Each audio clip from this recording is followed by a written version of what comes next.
Hey, what's up, East Coast and church family and those that would watch this that would like to learn a how-to homeschool, and please help me. I have to homeschool my children now. Yes, all of the above. That's right.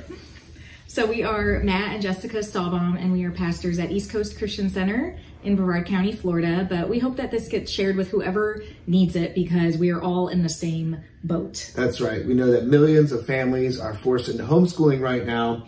And this is just going to be one of our many videos that we already are producing to help you and add value to your life. We do daily, Monday through Saturday, prayer videos at the noon hour. And we have online weekend services for you to join in as well. These are all things just to add value to your life. And we know, as being homeschool parents for 10 years now, this is hard and this is a big challenge. So we wanted to add some strength and value into your life from our experience and some of the things that we've learned in homeschooling for 10 years. Yeah, so you can follow us on Facebook at East Coast Christian Center or Matt Stahlbaum, Jessica Stahlbaum. And our website, too, where you can go for our weekend services is eccc.us. That's so we'd right. love for you to join us. Yeah. And if you have any comments or questions, please put them in the comments bar, comment section on this post. And we'll do our best to answer all of those comments. So my wife does most of the daily work of homeschooling, although we both have worked very hard over the last 10 years to understand and become well educated in homeschooling. Yeah, neither of us were homeschooled. I personally loved public school. My dad is a public school teacher, and I grew up loving it. And never, ever, actually, I was one of those ones who said, I will never homeschool my kids. And so everything I've said never to, I've been doing. So be careful. Never say never, first of all. But we just want you to know that we didn't grow up doing this either. Yep. And it's easier said than done. But I promise you, when you start doing it, it's easier done than you think. That's right. I grew up in private school and in public school and never thought in a million years that I would ever be homeschooled or homeschool my children. And here we are 10 years into it. So I've kind of got my first question. I will say we've taken over 100 classes on home education and have read lots of books and have worked our college education and different things like that into this. And our kids are smart. They're social. They're great at sports, especially soccer, because we play that, all competitive soccer. And my daughter is a competitive gymnast. And they all love Jesus, which is the most important thing in that whole equation. But Jessica, how are people going to deal with this massive challenge of homeschooling, especially since it's been forced upon many people for anywhere from weeks to months? And I might even add, some might want to take this on further. Yeah. So first of all, I want to say pressure off, because God is your provider, even in and especially in this season. The pressure is not for you to be a perfect parent. It's not for you to be a perfect teacher. You need to go into this remembering 3 promises from God, and these are in God's word in the Bible. First of all, God's grace is sufficient for you, especially in this. Second is you have everything that pertains to life and godliness, which means you have it within you. You can do this. And then 3, God's mercies are new every morning. In my homeschool journey, I think I love that promise the most, because there are some days where I'm just like, man, I did not do very well today as a parent, as a teacher, as a wife, as a whatever, but it doesn't matter because God's mercies are new every morning. And as long as you get up the next morning trying your best, forget the rest. We say that a lot. Try your best, forget the rest. We say a lot, practice makes progress, because nothing is perfect. And you just keep going. So pressure off. Yeah, that's true. And, you know, let's say you're going to homeschool for a month.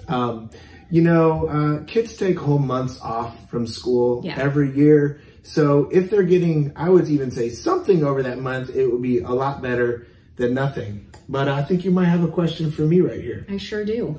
How will my kids remain social? Yeah, so the socialization thing is a huge question for homeschooling. It's almost like the question nobody wants to ask us when we say we homeschool our kids. Real briefly, I could say a lot of things about this, but someone my age, 40 years old, growing up, homeschooling was illegal in the state of Florida and in many states. And I think in Florida, they legalized homeschooling in 1993. And I graduated in 1998, which meant a lot of the kids that I knew that were homeschooled growing up, they were the kind of families that were willing to break the law to homeschool their kids. One of my best friends was like that. And a lot of families like that were sort of kind of off the grid, stay away from society. We don't want society to have anything to do with our kids. And because the parents were like that, guess what the kids were like? They were like that too. And so the first thing about socialization is that it comes from the parents. So if the parents are social, the kids will be social. If the parents keep their kids in social environments, the kids will be social as well. That's how it works. Our kids go to church, they play sports, they have friends, they're on Xbox Live, they're on YouTube videos. I mean, well, not YouTube, they're FaceTiming rather, all that stuff, right? They are all over the place making friends, and we put our kids in social environments. So don't worry about the socialization thing, and especially if you're doing this for the short term. But if you say, I want to do this for 5, 10 years, our kids are very social. They know how to deal with adults and teenagers and younger than them. We have a 15-year-old, a 12-year-old, and an 8-year-old. And so they're very balanced because we keep them balanced. Yeah, it's true. So I want to share some lessons that I've learned, that we've learned from homeschooling for the past 10 years. First of all, the misconception that your homeschooling needs to look exactly like school, like the school classroom. So with my first kid, we started homeschooling him when he was 5, maybe 4.5. And I bought the desk, I bought the stuff to put on the walls, I had the ABCs on the walls, I had classroom rules, even though he was my only kid. And I just tried to make, like, again, I had a public school teacher for a dad, and so I just tried to make it look like a public school classroom. And very quickly we realized, like, this is not that. Like, we do school on the couch and laying in bed in the morning, we read books, and the dining room table is the biggest place that we gather. And so out went the desk, out went all the stuff on the walls, and like, do not feel like you need to recreate a school classroom in your home. Yeah. You just need to use your home to the best of the ability that you have. So be free from that. I will say our oldest, he likes to do homeschooling in his room on a desk. Yeah. Right? And so it's just based on your home and what you have available. Depends on your kid too. Different kids need more structure. They need quiet. Some kids love to be outside. Let your kid do school outside. How fun is this? Experiment. See which kid does well in which environment. And just, it is an experiment. It is day to day. Just try different things, try different learning strategies.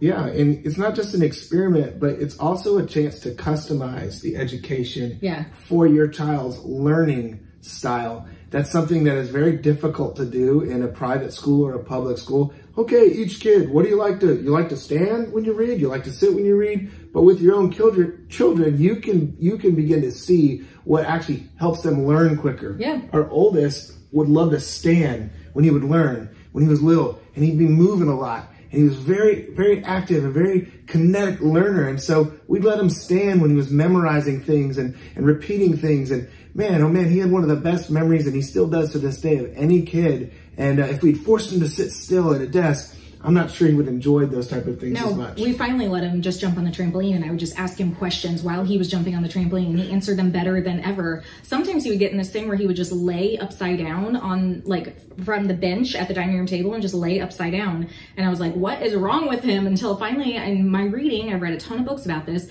The brain, when you're upside down, the blood all rushes to the head, and it actually helps some kids. And so I was just like, okay, be upside down. And as long as you're answering my questions, I'll let you do that. So be experimental and just try different things. And you'll find out that your kids all learn really differently, just like we do. Another lesson that I have learned, or something that I've learned over the past 10 years, is that loving your kids through this is more important than what they are learning. This is a crazy time that we're living in right now, and your kids need the stability, they need love, they need to know they're safe, they need to be pointed back to Jesus, to know that God loves them, He doesn't change, He's the same yesterday, today, and forever, and that we're all gonna be okay. And the good thing of these moments is that we actually get to spend more time together. So that's good. Also, 3 is be flexible. Find the right fit for your kid. I think we've talked about that. Some need to start with math first thing in the morning because that's where their brain is. Some need to wait and do math in the afternoon. It just depends. So let them try different things and see what works best for each kid.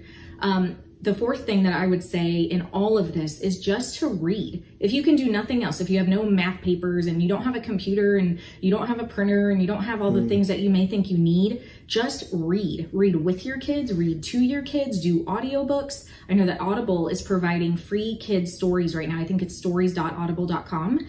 And they can read to your children. And do something that I wouldn't have done unless someone recommended it, and that is let your kids listen to books that are beyond their grade level. Reading comprehension. Yes, and so if your kid is in first grade, let them listen to maybe a fourth grade comprehension book, because they can actually listen and process auditorially better an older level book versus what they can actually handle reading. Yeah, something that we let all of our kids do is we actually let them read in their beds at night, and they are allowed to stay up pretty much as late as they want, as long as they're quiet in their bed and reading. And not bothering us or anyone else. Or anyone else.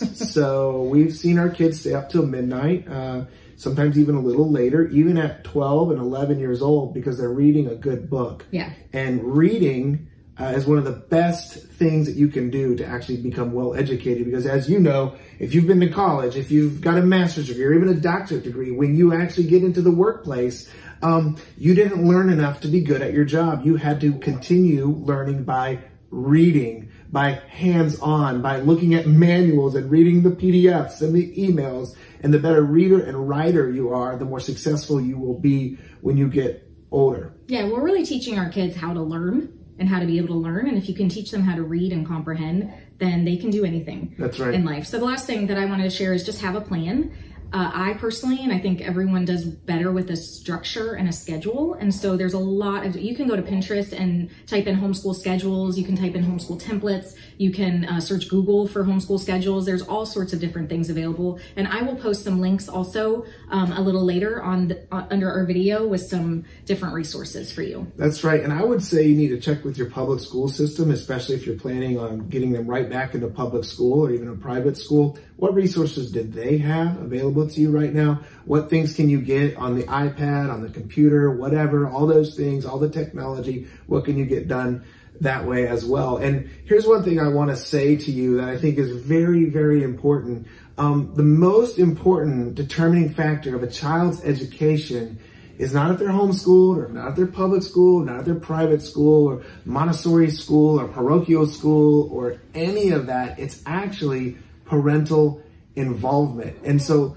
I think that that's what a lot of parents are actually really nervous and scared about right now, is they haven't put a lot of attention. And I'd be very nervous. And if my wife asked me to school our kids every day, because I don't do that, I typically go to work, and I handle things at different times when she needs help. But if she said, do this all day, right, I would be at the point where I would be terrified to do this because I'm not as involved. But what I would let this do, and what I'm encouraging it to let you do, is remind you to be more involved with your kids' schooling, even if they go back to school, even if they go to private school. Be more involved. Be more involved in the type of classes that they're picking. I think that problem-solving classes are probably some of the best. Logic classes are some of the best classes that you can take in education. And these are the kind of classes that we have our kids doing. In fact, right now, I think we have a visitor. So let's let our visitor in. Come on in as we end the video. Denver, come here. Denver, come. Okay. And so to make this video happen, we want to thank our director, Reagan. Come on over here in the video. Just bend down. Yep. Wave. Yep. And our producer, Denver, and our director, Reagan, and filmographer and audio engineer. Thank you guys for watching. I encourage you to share this if you enjoyed it. Also, get on our online church service this weekend. We'd love to see you there, involved and connecting. Invite your friends and family to it. God bless you guys. We love you. Yes, we love you.